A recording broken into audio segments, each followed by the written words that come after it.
સૌને હનુમાન જયંતીની હાર્દિક શુભેચ્છા। હનુમાન જયંતી દર વર્ષે ચૈત્ર માસના પૂનમને દિવસે ઉજવવામાં આવે છે। હનુમાન જયંતી અત્યંત મહત્વપૂર્ણ તહેવાર છે જે ભગવાન હનુમાનજીના જન્મોત્સવ તરીકે ઉજવવામાં આવે છે। હનુમાનજીને શક્તિ, ભક્તિ અને સમર્પણનું પ્રતીક માનવામાં આવે છે। હનુમાનજીનો જન્મ માતા અંજની અને પિતા કેસરીને ત્યાં થયો। તેમને અંજની પુત્ર અને કેસરી નંદન પણ કહેવામાં આવે છે અને હનુમાનજીને વાયુદેવના પુત્ર માનવામાં આવે છે, તેથી તેમને પવન પુત્ર કે મારુતિ તરીકે ઓળખવામાં આવે છે। શાસ્ત્રો મુજબ હનુમાનજી ભગવાન શિવના 11મા રુદ્ર અવતાર માનવામાં આવે છે।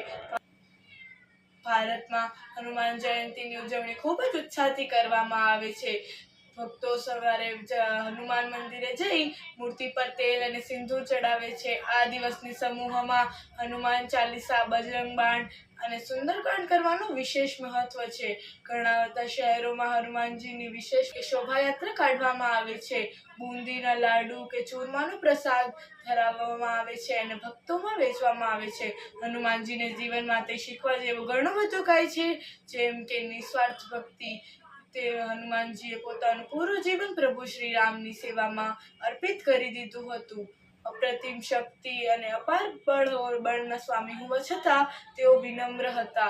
બુદ્ધિ અને ચતુરાઈ। બુદ્ધિત્વમાં વિરિષ્ઠમ એટલે કે તેઓ બુદ્ધિઓમાં પણ શ્રેષ્ઠ છે। જીવનમાં ક્યારે પણ મુસીબતો આવે એનો રાસ્તો હનુમાનજીને જીવનમાંથી મળી જાય છે। રોજ આ મંત્ર બોલવું જોઈએ। ઓમ હ્રમ હનુમતે નમઃ। મનોજવમ મારુતતુલ્ય વેગમ જીતેન્દ્રમ બુદ્ધિતામ વિશ્ચામ। છેલ્લે એટલું જ કહેવા માંગુ છું કે હનુમાન જયંતી માત્ર એક ધાર્મિક તહેવાર નહીં, પણ શિસ્ત અને સાહસ અને સેવાના ગુણોને જીવનમાં ઉતારવાનો દિવસ છે।